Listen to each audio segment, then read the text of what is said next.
আদিবাসী না হয়ে যদি অধিবাসী হই বাংলাদেশের, তাহলে এখানেই সমাধান।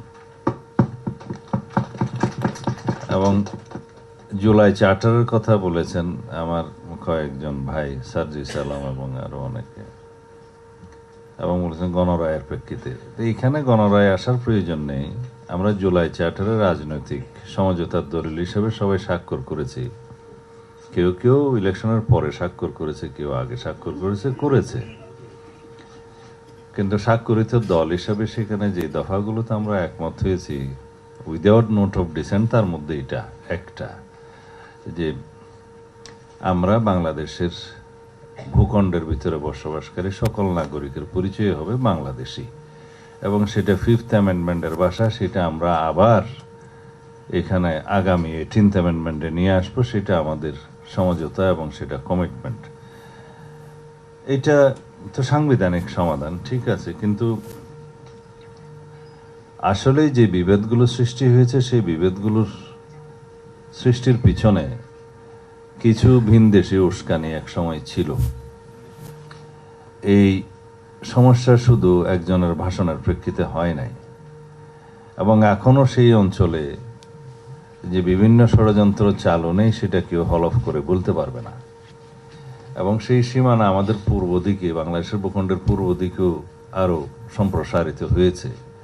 সেটা বিভিন্ন আন্তর্জাতিক মহল তাদের বিভিন্ন স্বার্থে তারা সেই পরিকল্পনাগুলো করছে।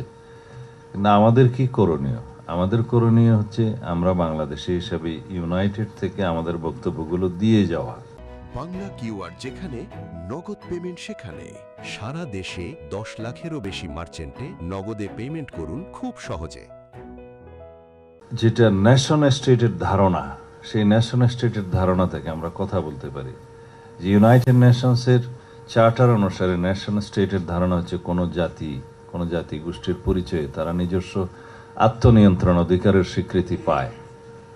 তা আত্মনিয়ন্ত্রণ অধিকারের স্বীকৃতি পাওয়ার জন্য পৃথিবীর বহু জাতি শতবর্ষ ধরে সংগ্রাম করে, আমরাও করেছি। আমরা এই জাতি গোষ্ঠীর পরিচয় হিসাবে পাল বা লক্ষণ সেনের বহু আগে থেকেই এটা আমরা জাতি হিসাবে, আমরা ন্যাশন স্টেট হিসাবে একটাই ছিলাম এই ভূখণ্ডের মধ্যে। তবে এই ভূখণ্ডটি কোনো কোনো সময় উপমহাদেশের বিভিন্ন কেন্দ্র থেকে শাসিত হয়েছে, কিন্তু তারপরেও আমরা নিজস্ব আত্মনিয়ন্ত্রণ অধিকারের জন্য সংগ্রাম করেছি। সেটা ইতিহাস বলে, সেটা ঈশা খাঁর সময় থেকে বলে, তার আগে থেকেই বলে, পরে থেকেও বলে। তবে মডার্ন ন্যাশন স্টেটের ধারণা থেকে স্বাধীন রাষ্ট্রের যখন সংখ্যা গণনা করা হয়, তখন বাংলাদেশ কবে থেকে ন্যাশন স্টেটের ইন্ডিপেন্ডেন্ট কান্ট্রি হয়েছে, স্টেট হয়েছে, নেশন হয়েছে, সেটা আমরা গুনি 1971 থেকে। কিন্তু তার আগেও আমাদের জাতিসত্তা ছিল, এবং এখন এই জাতিসত্তার মধ্যে, এই ভূখণ্ডের মধ্যে, এই টেরিটরির মধ্যে ন্যাশন স্টেট হিসেবে, নাগরিকত্ব হিসেবে যখন আমরা সবাই বাংলাদেশি, তার মধ্যে আমাদের তো কারো কারো বিভিন্ন ধর্ম, বিভিন্ন রকম, এখানে বিভিন্ন ধর্ম, বর্ণ, বিভিন্ন সংস্কৃতি, বিভিন্ন ভাষাভাষীর লোক থাকবে, সেটা আছে। আমাদের পার্শ্ববর্তী দেশে কম বেশি 36টার মতো ভাষা ব্যবহৃত হয়, এবং আঞ্চলিক ভাষা হিসেবে বিভিন্ন স্টেটের সবগুলো মিলে প্রায় 1,500 ভাষা আছে। কিন্তু তারা তো 1,500 জাতীয় না, 36টা জাতীয় না। তাদের মধ্যেও এই আদিবাসীর ঘোষণার জন্য কোনো কোনো দাবি হয়তো কোনো কোনো জায়গায় কোনো স্টেটে উঠে থাকে, বাট তারাও সেটা স্বীকৃতি দেয়নি।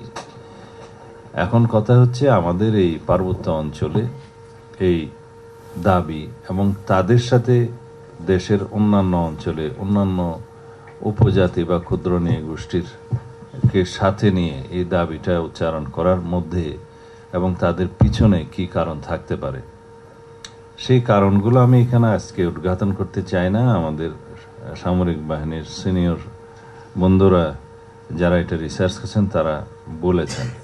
তবে আমাদের আজকে যেহেতু এই আলোচনায় অনেকগুলো বিষয়, অনেকগুলো বক্তা এবং অনেকগুলো সাবটাইটেলের আলোচনা হয়েছে, তার মধ্যে বলা যায় সাংবিধানিকভাবে আমরা যেটা এখনো পর্যন্ত স্বীকৃতি দিয়েছি তা হচ্ছে উপজাতি, ক্ষুদ্র নৃগোষ্ঠী এবং বিভিন্ন কালচারের ধর্মীয় ঐতিহ্য, সাংস্কৃতিক ঐতিহ্যকে আমরা বিকশিত করব এবং ধারণ করব, এটা হচ্ছে আমাদের স্ট্যাটাস।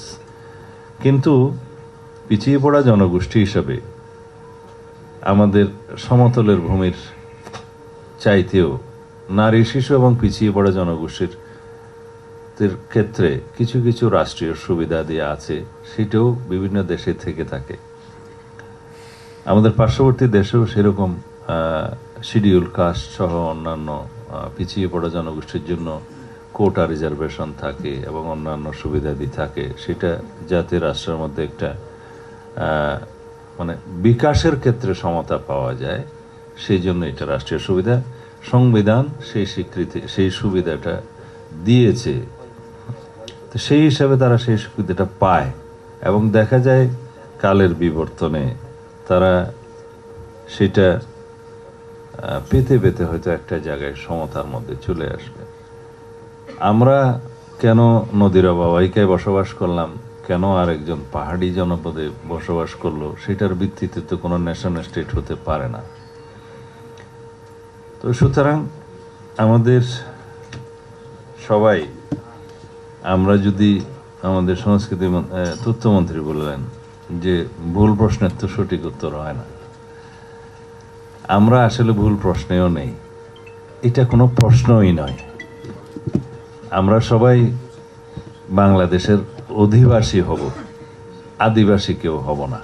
এখানে সব সিটিজেনের সমান রাইট এবং বাংলাদেশের সকল ধর্মীয়, সকল বর্ণের, সকল সংস্কৃতির, সকল ভাষাভাষীর সবাই আমরা বাংলাদেশের সিটিজেন এবং সিটিজেন হিসেবে কনস্টিটিউশনাল রাইট আমাদের সমান।